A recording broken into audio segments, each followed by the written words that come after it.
Hello folks, Black79 here, and I'm joined by... It's been a 94 here. And here's another Pokemon multi-battle. This time it was me, Angron, Luna, and Grayson. Yeah, a lot of regulars on streams. This is quite a regular battle, as we say. Yep, and it's a battle of brothers. Me and Angron's Black Templar, we were battling like brothers. Yeah, it was a pretty decent one. It's a bloody long one for a multi-battle, but Yeah. I must admit there was some decent plays made throughout it. Yeah, this one's a long haul, folks, so get ready and buckle up. So we start with Grayson and Luna charging us. So they bring out Dusai and Salamence. Which the Intimidate lead from the Salamence isn't gonna... It's gonna screw you over a little bit if you lead off with your Mimikyu here. So Mimikyu Mark II and Black Templar, the absolutely necrophiliac, I don't know what else to call it. Oh, come on, stop calling that. I don't know how to pronounce it, that's what it's getting called. Yeah, anyway, the attack leg drop comes in. And this is interesting. Salamence withdraws because he's frightened of Black Templar. He's fighting to the fairy type as well. Yeah, so we bring in that Sylvia, is that what it's called? It's like chivalry or something like that. I call it chivalry, so substitute is going to go straight on here, so you're going to get the chance to basically keep protected. But Shackle. Yeah, Spirit Shackle. It's quite... I do like the move, it's literally just a bow and arrow hitting here. Yeah. It does a nice little chunk, but obviously because of this thing's ability, it really does resist moves well. Yeah, now this is where Black Templar literally starts taking charge here. He literally uses Thunder Wave to try and slow all the Pokemon down. And he comes leftovers, to heal up.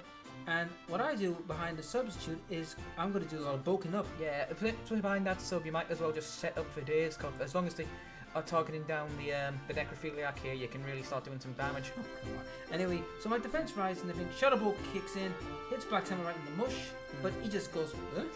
It does quite a bit of damage, but it is quite resisted as well. Like, Stealth Rock comes in for play. It's the first time I've actually seen Stealth Rock used effectively in a multi-battle in this gen so far.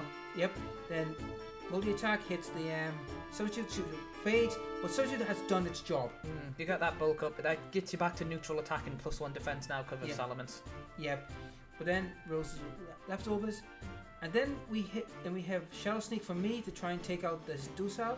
And that does not do a lot of damage. I mean, that's neutral damage, and I know you're a bulky set, but this must be a bulky-ish Dunsai or something like that. So Shadow Ball again lives on 4 HP. Yeah, but then Thunder Wave kicks in, and this is where I think luck, favors him, because I think recall he suffers. Paralyzed. It's paralyzed, but it's not stopped there. It has a chance to be paralyzed next turn. So this is where you get hit again. But luckily you have your disguise, at least that's where the sub comes in useful. Oh yeah, and disguise again was busted unfortunately. Leftovers kicks in again. And this is where Black Templar becomes a right annoying little Pokemon. Not me, the Pokemon, but because I use Play Rough on Dulce again to try and weaken it, which I do. That does a nice little chunk. Black Templar, since it's faster than everybody else for the Paralyze, actually does get a chance to heal up. Yep, because now it uses the Morning Sun to restore its HP. Multi-Sack kicks in. That goes straight for you again. Yep, Smack and... There's a nice little chunk concerning your +1 defense, but... Yep, Citrus Berries comes in. Yeah, that's why the Citrus is always useful. Oh yeah. Then we have Paralyze on the Dunsai. Yep. Then leftovers again. This is the trending theme in this battle. Black Templar just tanks most of the battle. Yeah, this thing is unbelievably bulky. I'm not looking forward to versing it when the thing gets some smoke onto you eventually. I don't think it's going to be Ubers, I think it's going to be OU, and it's going to be a pain to verse. Yep, then that was the end of Dosai. Then Mona Sun comes in, continues its healing, and it's just like, that was it. You just could not get rid of him. I'm just thinking this thing teamed up with Toxapex. Oh, they would cover each other nicely. Yep. So here comes Pepper. Now I use Play Rough, if you recall. I think you go for the Play Rough, and this Pepper takes us quite well. Yeah, but now, first incoming Grayson, incoming Copyright, incoming in 3, 2, 1, and we're going to get the strike immediately. Yeah. So now we're at +1 ban. Yep. So it does hit Mimikyu here. It doesn't do too much to Mimikyu here. Sorry, we have to cut that out, but fucking Copyright, man. It's bullshit. Then Play Rough, then he uses Thunder Wave. Slowing this thing down even more. Incineroar's slow to begin with, now it's just at a snail's pace. Then I get hit again, which surprisingly I'm still bulking out, but I don't know how. But yeah, we cover that +1 defense and bulk up, man. This set, I got the EVs just spot on it. Yeah. And then thing again, I Play Rough on him again, on Pepper, pretty much nearly kills it, the smidgeny health. Yeah, then Black Templar heals again. This is the theme, guys, you gotta have to realize with this. This was more of a healing, but with Black Templar and myself, we were trying to drag it. It just become one of the story battle kind of thing, but Burn Blast incoming here, and ouch. I was thinking you could have got away with a bulk up on stream, but like the double target down, I think they kind of left this thing alone just to heal up. Yeah, which unfortunately was the big mistake on their part. The thing is, this thing can't do a particular lot of damage, but it is quite vulnerable to kill. I think this thing's going to be really weak to ride too. Actually, it could get Shadow Ball or something like that. Yeah. So I get Polygon, I got the attack, which I was not happy, but then Psychic comes in, and then boom.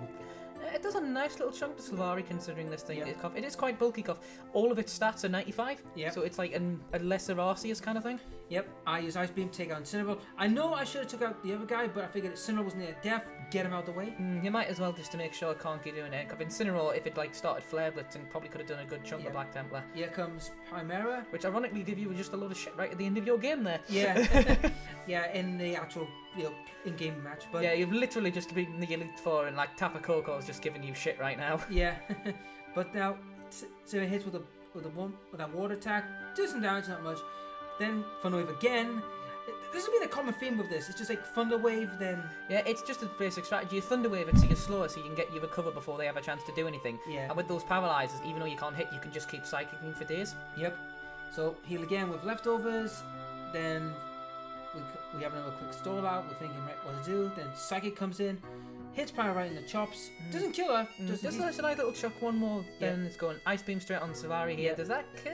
Yes. No, it doesn't. No. They still live there. The problem is I've noticed with this gen, it's really freaking hard to tell when they're on 1 HP now. They've made that really hard to tell. Yep. Moonblast. Bang. This is when they're starting to target him down now because they realise that Black Templar's been on for too long. He's been doing a lot of damage. So it's a stealth rock that makes the players, I said, they've already inserted Incineroar a bit. So Morning Sun comes in. Still bulking this thing out. Unbelievable. How this thing bulks out is beyond me, but it does. It's because it's got bulky stats to begin with. It's probably a bulky set, then its ability makes it even bulkier. Yep. So it's going to be a perfect wall. Yep. Then Sylveon goes out. Moonblast comes in. Hits Black Templar again. Because they are desperate to try and kill Black Templar. Black Templar's holding like a champ. It's weird because like big chunk of its HPs is going down, but with the leftovers recovery in Morning Sun, it's able just to kind of stay alive basically. Here comes the second one. In comes Dunsai here. God, people are loving the Dunsais all of a sudden. Yep. Unfortunately, Thunder Wave kicks in on Dunsai. Which is weird because Dunsai was slow to begin with. Could be that's probably maybe a bulkier set. I think the idea was in Angron's mind was trying to say, right, they're going to have more chances of being paralyzed. So effective. Unfortunately for Black Templar, this was the end of the road for him. So Ice Beam is going to connect on Dunsai here. There's a nice little chunk again, but finally Moonblast is going to finish this thing off. This thing actually really lasted incredibly long. I'm generally quite surprised at that. Yeah, but it bulked out big time and it just did its job. Then Antivirus come in, prepare for the Polygon. Polygon Brothers here. Yep. The younger and older one. Like Polygon Z is such a beast. Like income's conversion now. Like thing is, as soon as you see a Polygon now, you've either got a toxicing a Thunder Waving it just to stop it from getting this full conversion boost. Yep. Then conversion kicks in. He just goes ape, doesn't he? Then it turns to Lecky. Like I can see this thing being less of a threat after Pokemon gets out, because there'll be Mach punches everywhere. Yep. Super effective. That goes Dorsai down. And then Pyro uses Sing. Avoids, unfortunately. Like Grayson's with the Operiatic Seal, it's done really well in the past, but it's not clicking in this battle, which you're saying. So Intimidate, that's not really going to affect any of us. No, it doesn't affect. And then we decide to Thunderbolt. We were literally going to give it the Operatic Seal. Yeah, boom, good. That Thunderbolt probably could have killed Salamence on its own, but I think Angron knew you had the Ice Beam to kind of finish this off. Then we have Dragon Drake coming in. Devastating Drake here. Starts praying to get the kill here. I believe it actually doesn't kill Polygon Z.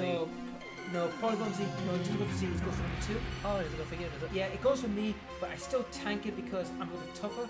Oh yeah, like, the thing is though, even after that conversion boost, Polygon Z is nearly as bulky as you are. Yeah. Like, it's insane how bulky that thing gets after a conversion boost. Ice Beam, good night. Yeah, that thing is just out for the count. Yep, and that is pretty much end of the battle. It was a great battle. But yeah, so as you can tell, it was a good long haul and a good fight.